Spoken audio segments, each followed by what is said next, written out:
पूज्यश्री, माझा दुसरा प्रश्न आज्ञेसंबंधी आज्ञा नंबर 5च्या संबंधात आहे.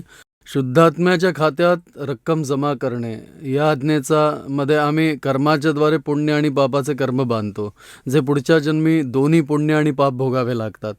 या आज्ञेच्या पालनात कुठली रक्कम जमा करायची असते ज्याने मोक्ष मार्गात पुढे वाढू शकतो?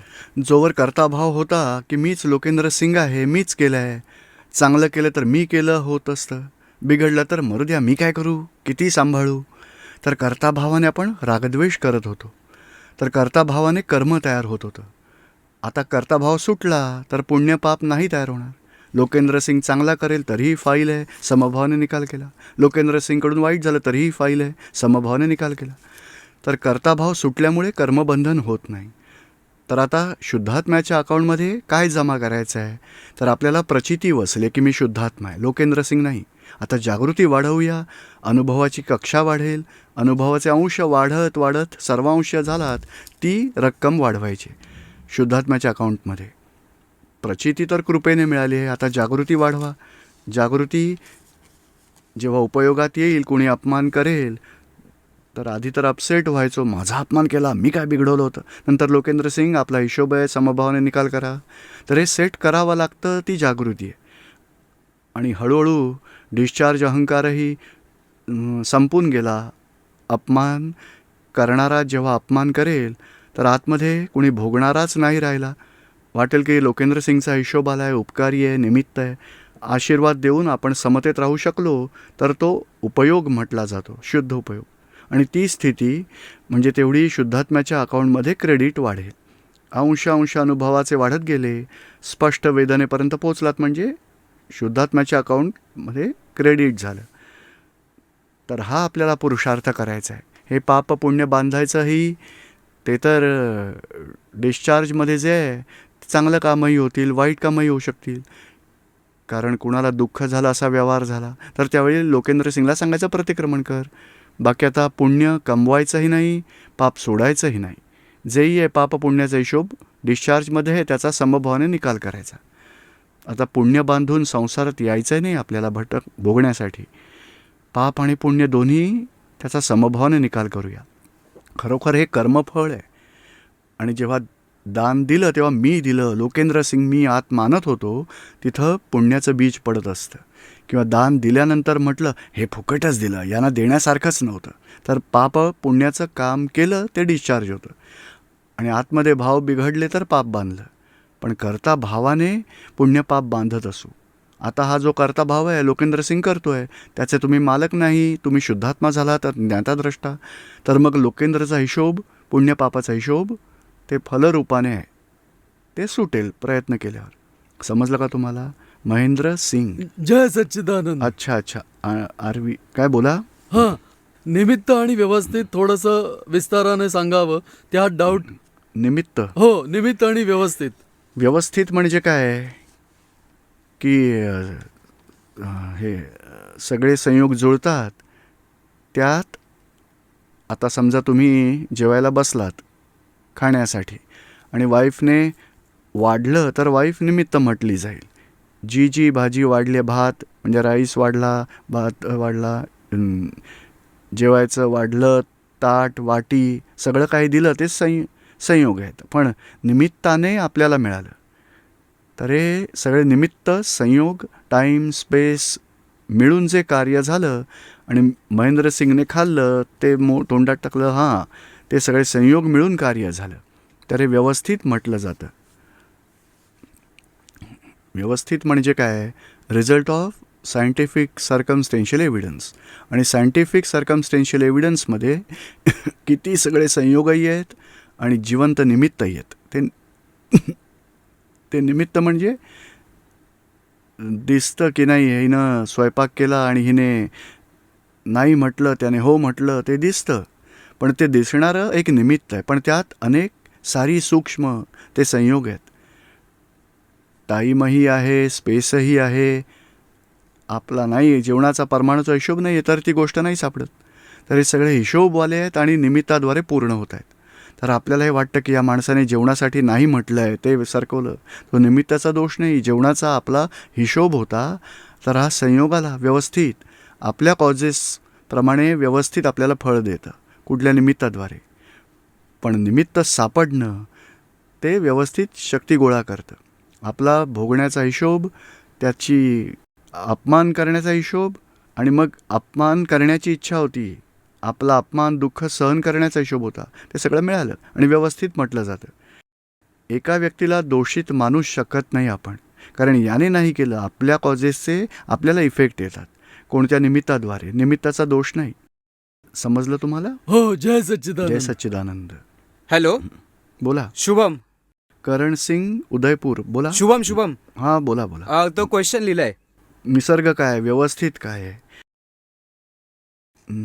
निसर्ग म्हणजे काय? सगळे संयोग गोळा होतात, तो निसर्ग आहे. आणि संयोग मिळून जे परिणाम येतात, रिझल्ट आला तर ते व्यवस्थित आहे. आणि हे नाही का, ते घरात सगळं ते ग्रोसरी स्टोअरमधून मागवलं, पीठ मागवलं, गव्हाचं पीठ मागवलं, गूळ मागवला, साखर मागवली, किंवा मग तूप मागवलं, सगळ्या गोष्टी ग्रॉसरी स्टोअर्समधून आला ते सगळं निसर्ग आहे. पण एका माणसाने समजा शिरा बनवला, दुसऱ्याने उपमा बनवला, तर तो बनवणारा निमित्त होऊन कार्य होतं ते व्यवस्थित. नाहीतर संयोग मिळणं निसर्ग आहे. निसर्ग सगळ्यांसाठी आहे, पण आपल्या कॉजेसप्रमाणे आपल्याला इफेक्ट येतो.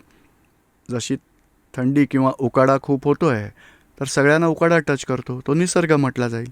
पण त्याला घाम आला, कुणी आजारी पडला, कुणी म्हणेल चालेल छान आहे, मग हे सगळ्यांना वेगवेगळे इफेक्ट येतात, त्याला व्यवस्थित म्हटलं जातं. समजलं तुम्हाला? अविनाश ओक नाही, अविनाश नोक. पूज्यश्रींच्या चरणी माझे कोटी कोटी प्रणाम. मला ज्ञान घेऊन 7-8 वर्ष झालेत. तर तिसरी जी आज्ञा आहे दादाजींची, जगन्नियंता व्यवस्थित शक्ती, तर व्यवस्थित शक्ती जी आहे ती संयोग गोळा करण्याचं काम करते आणि काम करवते. तर तिला जड का म्हटलं गेलंय, चेतन का नाही होऊ शकते? ते इतकं सगळं करते. जड म्हणजे काय आहे की चेतन म्हणजे चलनवलन करणं, ते चेतनचं काम आहे. चेतन कशाला म्हणतात? नाही का, गाड्या चालतात त्या चेतन आहेत का? पंखे फिरतात चेतन आहेत का? नाही. इंजिन किती मोठा, 20 डबे खेचून घेऊन जातं हजारो माणसांना, ते चेतन म्हणवलं जाईल? तर मेकॅनिकल आहे ते जड म्हटलं जातं. आणि चेतन म्हणजे ज्ञान, प्रकाश, आनंद आणि ज्ञानाचे गुण, ते चेतन आहे. चेतन म्हणजे प्रकाश स्वरूप आहे. त्यात चंचलता अजिबात नाही, अचलता आहे. क्रिया नाही, अक्रियता आहे. आणि क्रिया आहे ती मेकॅनिकल पार्ट आहे, आणि मेकॅनिकल पार्ट तो जड आहे. फक्त होतं काय, जसं आपण नाही का, हे एखादं खेळणं आहे बाहुली, त्यात आपण सेल टाकले 3 पॉवर असलेले, नंतर बाहुली म्हणेल I am hungry, I am sleepy, dance करेल, वॉक करेल, टॉक करेल. किंवा मग आजकाल तर हे मोबाईल फोन असतात ना, त्यात कम्प्युटरचा असा सेट असतो, इथे पिझ्झा हाऊस कुठे आहे आपण विचारलं तर उत्तर येतं, तुमचं लोकेशन कुठे आहे ते सांगा, तर इमिजिएटली आपल्याला उत्तर येतं. तर ही मशिनरी उत्तर देतात. तर मग हे बोलणं ही मशिनरी आहे, उत्तर देणाराही मशिनरी आहे. ही सगळी जडतत्वाची करामत आहे. पण जडमध्ये पॉवर भरली जाते, आणि पॉवर भरलेला जडही फळ देतो. आणि ते फळ जे पॉवर भरली आहे, ते पॉवर भरली ते चार्ज म्हटलं जातं. ते डिस्चार्ज होईस्तोवर ते संयोग मिळत जातील, डिस्चार्ज होत जाईल. आणि डिस्चार्ज झालं की संयोग बंद होतील. तर डिस्चार्ज होईस्तोवर संयोग मिळतात. ती शक्ती व्यवस्थित म्हटली जाते. म्हणजे जड आहे, पण जड पॉवर भरलेला जड आहे, तो फळ देत आहे, तो फळ भोगतो आहे, आणि संयोग त्याला फळ देतात. जसं स्टीलचा ग्लास आहे, त्यात बर्फ टाकलात तर बाहेर कंडेन्सेशन होतं. ते कोण करतं सांगा मला? हे कंडेन्सेशन होत राहील, नंतर थेंब हे गळू लागतील, नंतर हळूहळू पाणी खाली उतरेल, पाणी गोळा होईल. जोवर बर्फाच्या आतमध्ये थंडपणा आहे, तो हळूहळू रूम टेम्परेचरवर आलं, संयोग बंद होतील. त्याने कंडेन्सेशन होणं, पाणी पडणं, पाणी असं वाटेल, आपल्याला वाटेल पाणी चालायला लागलं, टेबलाच्या कोपऱ्यातून खाली पडेल, ते पुढे जाईल. अरे हे कुणी केलं? सगळी जडतत्वाची करामत आहे. गोळा होणं, विलग होणं, संयोग वियोग, सगळी जडतत्वाची करामत. पण जडतत्व जेव्हा सगळे संयोग असतात तेव्हा हे कुणी केलं तर झालं ते व्यवस्थित म्हणा. समजलं का तुम्हाला? आणि छोटासा क्वेश्चन आहे माझा, की आता महावीर भगवान झालेत, त्याला 2,500 वर्ष होऊन गेलेत. त्यांच्यानंतर कोणाचाच मोक्ष नाही झाला. पण त्यानंतरही खूप संत महात्मा असे झालेत की जे निरंतर आत्म्यात राहत होते. आणि असेही उदाहरणं समोर आहेत की ज्यांचं ऑपरेशन झालेलं आहे, बायपास सर्जरी, तर तेही विना अनेस्थेशिया, म्हणजे ते आत्म्यातच राहत होते. तर काय त्यांच्यापैकी कुणीच मोक्षात नाही गेलं? नाही, पण मोक्ष काय आहे? एक अवतारी मोक्ष होऊ शकेल, तिथवर जाऊ शकतो माणूस. इथून दुसरा अवतार महाविद्या क्षेत्रात आणि तिथून मोक्षगती. इथून सरळ मोक्ष नाहीच आहे शक्य, कारण केवलज्ञानही होत नाही. आणि तीर्थंकरही हजर नाही आहेत तर केवलज्ञान होत नाही आणि निर्वाणही होऊ शकत नाही. आत्मज्ञान होऊ शकतं, पण आत्मज्ञानात कुंद आचार्य झाले, नंतर श्रीमद राजचंद्र झाले आणि दादा भगवान झाले. हेच 3 मुख्य आत्मज्ञानी झाले. आणि श्रीमद राजचंद्रजींजवळ 4 माणसांनी ज्ञान मिळवलं. दादाजींकडून लाख कोटी माणसं मिळवत आहेत. जय सच्चिदानंद. करण सिंग, मेघा जैन. हो, करण सिंग. पूज्यश्री, या फायली कुणाला म्हणतात आणि त्याचे नंबर कसे दिले जातात? फाईल म्हणजे काय आहे की ऋणानुबंधाचा हिशोब आहे, ज्याबरोबर रागद्वेष आहे. आता अमेरिकेवाले येतील, त्यांच्याबरोबर काही रागद्वेष आहेत आपले? रशियातले आले तर काही देणं घेणंच नाही. आपले शेजारी पाजारी आहेत, हे सेवार्थी, सत्संगी, महात्मा आहेत, कुटुंब, फॅमिली असलेले, नोकरी धंद्यात. जो माणूस आपल्याला हॅलो, हाव आर यू म्हणतो, कसे आहात, नजरेला नजर भिडली, त्या सगळ्या आपल्या फाईल्स. रागद्वेषवाले, हिशोबवाले कमी आहेत, जास्त आहेत किंवा खूप आहेत. तर सगळ्यात जवळची फाईल वाईफ 2, फाईल 2. मुलं सगळ्यात जास्त रागद्वेष त्यांच्याबरोबर आहेत, त्या चिकट फाईली आहेत जवळच्या. तर जवळची फाईल सगळ्यात फाईल 1 मन वचन काया. फाईल 2 म्हणजे वाईफ, तिच्यासोबत जास्त रागद्वेष आहेत. नंतर मुलं मुली, त्या 3, 4, आई वडील 5, 6, सासू सासरे 7, 8. असे जवळचे नंबर समजून घ्यायचे. आणि हिशोब म्हणजे रागद्वेषाचा हिशोब आहे. रागही होतो, द्वेषही होतो. तर आता ते हजबंड वाईफ आहे, तुम्ही पाहाल छान छान जेवू घालतील, नंतर प्रेमानेही बोलतील, आणि 2-4 दिवसात एखादा शब्द असा बोलला गेला, आपलं डोकं आऊट होऊन जाईल. देव वरून आले असते तर नमस्कार केला असता, हे हिला काय बोलू मी. तर द्वेषही होतो आणि अत्यंत आसक्तीही होते. आणि ती आसक्ती आणि द्वेष जो होतो ती फाईल आहे. तर फाईलमध्ये आता ते काही वाईट व्यवहार करतील तरीही समभाव ठेवायचा आहे. खूप छान चांगला व्यवहार केला तरीही समभाव ठेवायचा. समभावाने निकाल करणं तो आता पुरुषार्थ आहे. कारण व्यवहार कुणाबरोबर करताय? करण सिंग बरोबर. आणि तुम्ही मानता की मीच करण सिंग, तर आपल्याला रागद्वेष होतो. आता करण सिंगला सांगायचं, तुम्ही वाईट हिशोब बांधला असेल तर भोगून घ्या, चांगला हिशोब बांधला असेल तर भोगून घ्या, समभावाने निकाल करा. मी वेगळा तुम्ही वेगळे, या विलगपणाची जागृती ठेवल्यामुळे समभाव राहील. शुद्धात्मा बघा, फाईल समजली तर समभाव राहील. समजलं का आता? हो सर. एक दुसरा प्रश्न आहे. या पैशाच्या व्यवहार पुस्तकात लिहिलंय की जर कुणी एका तासापर्यंत दादा भगवानांचा असीम जय जयकार करेल तर पैशाचं ढीग लागून जाईल. हा ढीग होईल, पण काय आहे की नियमाने करत राहा. हे काय आहे, एक गोष्ट नक्की समजून घ्यायला हवी की आपल्याला पैसे येत नाहीत. जेही संयोग परिस्थिती आली ते आपल्या कॉजेसचे इफेक्ट आहेत.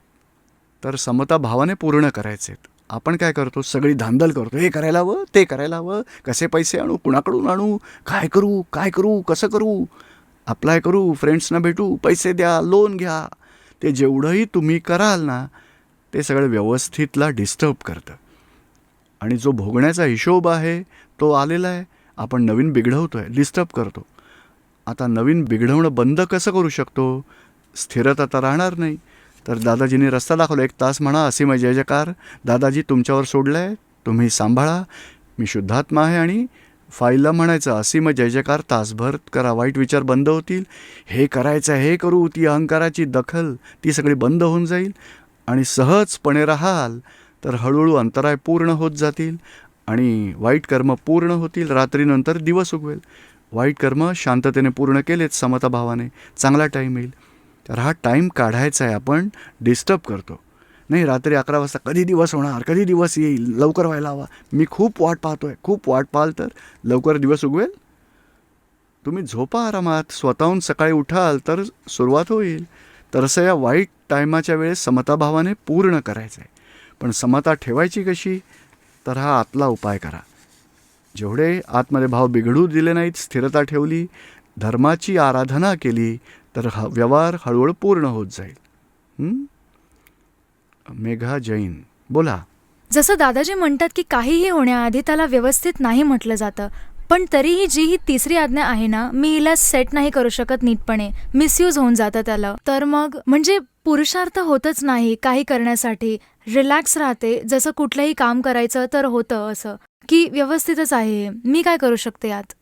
नाही, पण आपल्या हातात काचेचा ग्लास असेल तर तुम्ही मेघाला म्हणा, मेघा सांभाळून चाल आणि संयोग जुळू द्या. आणि जर धक्का लागला, पडू लागला तर मला वाचवायचा प्रयत्न करायचा आहे. तरीही पडून फुटला तर तो व्यवस्थित आहे. म्हणजे मेघाला सांगायचं चांगला प्रयत्न कर, positive efforts up to the last moment करायचे. नंतर व्हॉट एव्हर एंड रिझल्ट आला, ॲक्सेप्ट इट. झालं ते व्यवस्थित. म्हणजे असा ग्लास फेकाल, व्यवस्थित आहे बघा फुटला, असं नाही म्हणायचं.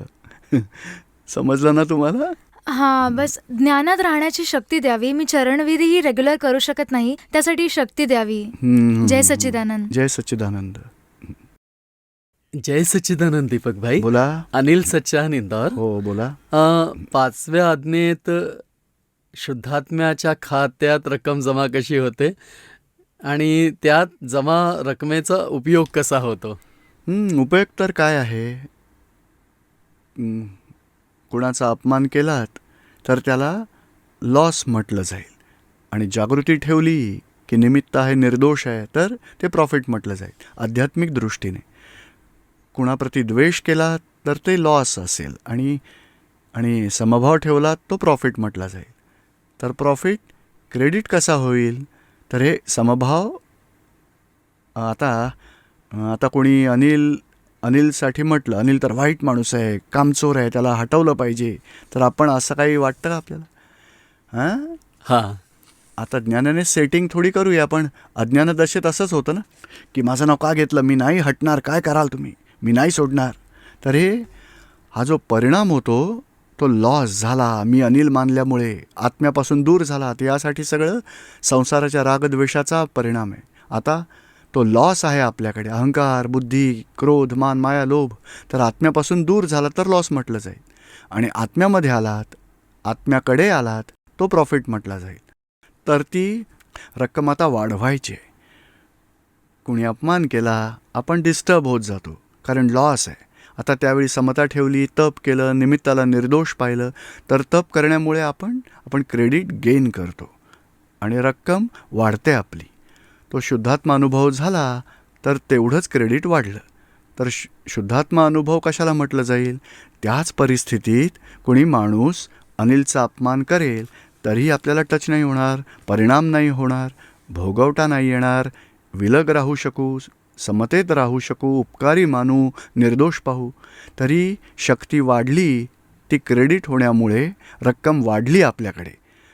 जसं माझ्याकडे 10,000 रुपये असतील तर मी कधीही काही विकत घेऊ शकतो, खाणं पिणं, तरी रक्कम आहे ती वापरू शकतो. तर इथे क्रोध, मान, मायालोभ निर्बलता आहे आणि समता ती शक्ती आहे. ती कुठून येईल? तर रक्कम जमा झाली तर ही शक्ती आपल्याला वाढवायची आहे शुद्धात्म्याच्या अकाउंटची. जेवढं क्रेडिट होत जाईल तेवढे रागद्वेष सुटत जातील. फायलीचा हिशोब समता भावाने पूर्ण झाला, आपण फायलीपासून मुक्त होत जातो, तर क्रेडिट वाढलं म्हटलं जाईल. अनुभव आत्म्याचा झाला तेवढे अंश क्रेडिट जमा झालं म्हटलं जाईल शुद्धात्म्याच्या अकाउंटमध्ये. समजलं का तुम्हाला? हो. जेवढे 5 आज्ञेत राहाल तेवढे शुद्धात्म्याच्या अकाउंटमध्ये क्रेडिट होत जाईल. बोला. जय सच्चिदानंद. उर्वदत्त चंदीगड.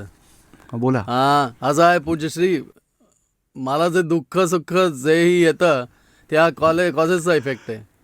हां. कॉजेसचा इफेक्ट आहे आणि मला नाही. व्यवस्थित आहे. बघा. कुणाला ऊर्ध्वदत्तला हां, आय एम ते सॉरी ठेवा. ऊर्ध्वदत्तला जेही सुख दुःख लाभतं चांगलं वाईट कॉजेसचा इफेक्ट आहे. तर मी जाणू इच्छितो की काय प्रेयरमध्ये प्रार्थना सगळ्या धर्मात जवळजवळ म्हटलं गेलं की प्रार्थना करा, इथेही म्हणतात प्रार्थना करा. तर त्याचं काय रिलेव्हन्स आहे आणि जेव्हा ते अनअवॉइडेबल आहे, माझं व्यवस्थित माझा कॉजेसचा इफेक्ट जर टाळला जाऊ शकत नाही हां, तर इफेक्ट मग प्रेयरमध्ये काय महत्व आहे त्याचं, कशी करावी ती? व्यवस्थित म्हणजे काय आहे, कॉजेस आपण घेऊन आलोय, इफेक्ट येईल. पण इफेक्ट येण्यामध्ये सगळे संयोग आहेत. प्रार्थना एक वन ऑफ द एव्हिडन्सेस आहे. हो, तोच दगड लागण्याचा तर हिशोब आहे, पण आतमध्ये चादर ठेवली तर दगड कमी टोचेल. तर हा जो लागण्याचा हिशोब आहे, पण किती जोराने लागेल किती कमी लागेल सगळ्या संयोगानंतर रिझल्ट येईल तेव्हाच कळेल. तरी प्रार्थनामध्ये लावली तर एक एव्हिडन्स, पॉझिटिव्ह एव्हिडन्स ठेवून दिला, तर जो वाईट कर्माचा फोर्स आहे त्यात पॉझिटिव्ह एव्हिडन्स ते त्याचा जोर कमी होईल. म्हणजे प्रार्थना ते ते स्वतंत्र नाही आहे, आपल्याला समोरचा करतो आहे तेही वन ऑफ द एव्हिडन्सेस आहे. आणि सगळे एव्हिडन्स मिळून जो रिझल्ट येतो तेव्हा झालं ते व्यवस्थित म्हटलं जाईल. प्रार्थना जरी नाही केली आणि भाव बिघडले, मेला तर छान आहे, दुःख येऊ द्या, भाव बिघडवतो, तरी ते नेगेटिव्ह भाव आहेत. आणि ते नेगेटिव्ह भाव आणि सगळे संयोग मिळून त्याला दुःख भोगावं लागलं तेही व्यवस्थित आहे. आणि पॉझिटिव्ह भाव आहेत आणि दुःख कमी झालं तरीही व्यवस्थित, पण व्यवस्थित नंतर आहे. हे पॉझिटिव्ह किंवा नेगेटिव्ह एव्हिडन्स सगळे संयोग मिळून कार्य होतं. शॉर्टमध्ये काय आहे की अज्ञानता आहे. तर तुम्हाला रस्ता माहीत नसेल अहमदाबादला जायचं, तर इकडे तिकडे 2-3 तास फिराल तरीही झालं ते व्यवस्थित. आणि ज्ञान मिळालं तर तुम्ही 1 तासात अर्ध्या तासात पोहोचलात तरी व्यवस्थित. तर ज्ञान आणि संयोग मिळून रिझल्ट येतो ते व्यवस्थित आहे. नाहीतर अज्ञानता आणि संयोग मिळून जो रिझल्ट येतो ते व्यवस्थित आहे. म्हणजे प्रार्थना पॉझिटिव्ह भावाचे एव्हिडन्स मिळून रिझल्ट येतो मग, ठीक आहे. आणि नंतर व्यवस्थित. हां, एक थोडं आणखी आहे. आता आम्ही आमचं सगळं काही व्यवस्थित आहे, सर्कमस्टान्शियल एव्हिडन्स आहे, तर सगळं काही जेव्हा व्यवस्थित शक्ती करते तर ईश्वराचं काय रोल आहे? म्हणजे ईश्वर तर बोलतो, हां, ईश्वरही तर बोलतो ना. ईश्वर ज्ञाताद्रष्टा आहे. जे शुद्धात्मा भगवान आहेत ज्ञाताद्रष्टा आहेत. बघा, लाईट आहे तर सगळे लोक ही चेअर सेटिंग केली आणि इकडून तिकडे ठेवली, तिथून इकडे घेऊन इकडे आले, तर लाईटने काय केलं की लोकांनी काय केलं? लोकांनी गेलं पण लाईटच्या अंधारात मदतीने. करतील का की उजेडात करतील? हां, तर उजेड तो देवाचा प्रकाश आहे. आणि कार्य करणं हा अहंकार, मनुष्य सगळे बुद्धी अहंकार मिळून कार्य करतात. चोरी करणाऱ्यालाही प्रकाशाशिवाय चोरी नाही करू शकत तो. त्याला ज्ञान हवं की बुवा हा किस्सा नाही कापायचा आहे, हा कापायचा आहे. आणि पोलीस कुठे आहेत, कोण माणूस आहे याच्यावर शंका येईल, याला धरा, तर हेही ज्ञान आहे त्याच्याजवळ. पकडायचंही ज्ञान आहे, याला चोरी करायचंही ज्ञान आहे. दानी माणसाला दान द्यायचं ज्ञानवाला भाग तो आत्म्याचा प्रकाश आहे. अंधारातही तोंडात काही जर प्रसाद ठेवला तर हा शिरा आहे, यात काहीतरी तर काय काय, तर हे जाणणारा भाग तो ईश्वराचा प्रकाश आहे. आणि जे होत आहे तो result of scientific circumstantial evidence, व्यवस्थेच्या अधीन आहे. जय सच्चिदानंद. मोक्ष जिवंत असताना मिळतो की मेल्यानंतर मिळतो? काय नाव आहे तुमचं? कृष्णकुमार. पहिल्या प्रश्नाचं उत्तर मिळालं. हा दुसरा दुसरा प्रश्न आहे. हा मोक्ष 2 स्टेजचा आहे. देह असताना आतमधून मुक्ती मिळवणं तो फर्स्ट स्टेजचा मोक्ष आहे. देहाचं कर्म पूर्ण झालं, जन्म मरणाच्या चक्रातून मुक्ती झाली, तो लास्ट स्टेजचा मोक्ष आहे. तर देहापासून मुक्ती, देहातही मुक्त दशा, क्रोधमान माया लोभ राग द्वेष विकार मुक्त राहू शकू, असं हे आध्यात्मिक विज्ञान आहे. तर या ज्ञानामुळे कर्मबंधन चार्ज होणं बंद झालं, ती फर्स्ट स्टेजची मुक्ती आहे. दुसऱ्या शब्दात सगळ्या दुःखांपासून मुक्ती तो फर्स्ट स्टेजचा मोक्ष. आणि कर्मांपासून, देहापासून, संसारातून मुक्ती तो लास्ट स्टेजचा मोक्ष. हा पहिला मोक्ष मिळेल तेव्हा लास्ट नंतर येणारच येणार. जय सच्चिदानंद. जय सच्चिदानंद.